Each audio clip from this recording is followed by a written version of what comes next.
Hey everybody, Bradley Trump here, and today I'm doing the sixth game in my video game review series. And today I have with me Dark Cloud. Now, Dark Cloud's a really good game. You start off in a place called Maroon Village, and it starts off with a festival that's going on, and while that's going on, in distant lands, some general guy is trying to revive what's called the Dark Genie, and he succeeds. Now, what the Dark Genie does is he destroys most of the world, but the Fairy King happens to save most of it, but in order to do that, he has to put everything in what's called Atlas. Now, your main character, Toan, I do believe is how it's pronounced. It's spelled Toan, so that's how I've always said it. He ends up being one of the few people who are still alive after the Dark Genie's destruction. And the Fairy King approaches him, gives and puts on his arm what's called the Atlamillia, and pretty much sends him on a quest to restore the world.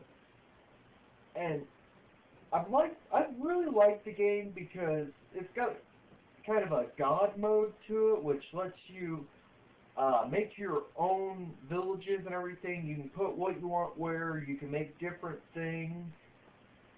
And you got your people that you can put into your houses, and you put items into the slots on the houses. And events occur when you fill up all the slots. And it's a really creative game because, like I said, you can make your villages almost any way you want within reason. And throughout the game, you get 5 other characters. You got all your different levels. You got your basic dungeon itself in the very first level. You got a forest level, underwater level, a moon level, desert, etc.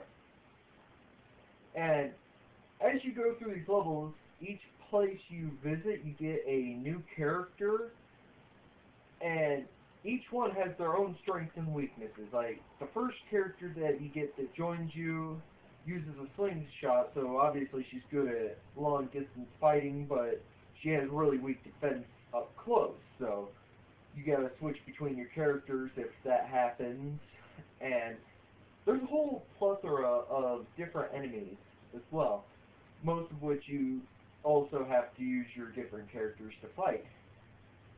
And what I liked about the game's dungeons was, as you go through them, every now and then you will find an item that would let you go into what they call a back floor, which is the exact same level as the dungeon, except the enemies are a lot stronger and the items are a lot better, although sometimes you would just get junk items, but that's very rare.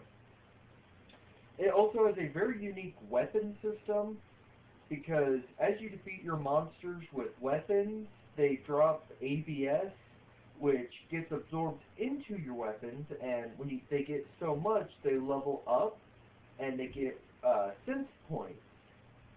And as you can use different items and spectrumize them and put them into your weapons to boost different attributes. And when a weapon meets a certain requirement on said attribute, it can level up into a different, more stronger weapon. And every character has these. And each character has a set of weapons unique to them. Like, your main character uses swords, like I said earlier. One person uses slingshots. One uses magic, stabs, machine guns. Yes, there is a character that uses machine guns. He was my personal favorite after I upgraded his crap weapon.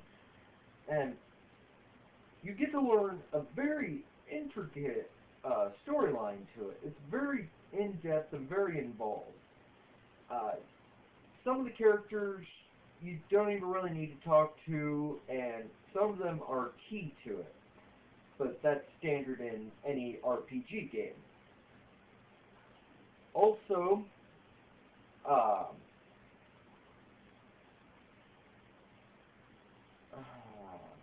just gotta say, it is a really good game. It's definitely worth your time. time. If you can find it, take the $8 or $9.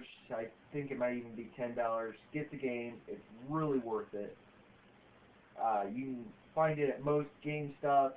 Not too rare, and it's rated T for teens, so anybody will be able to get it.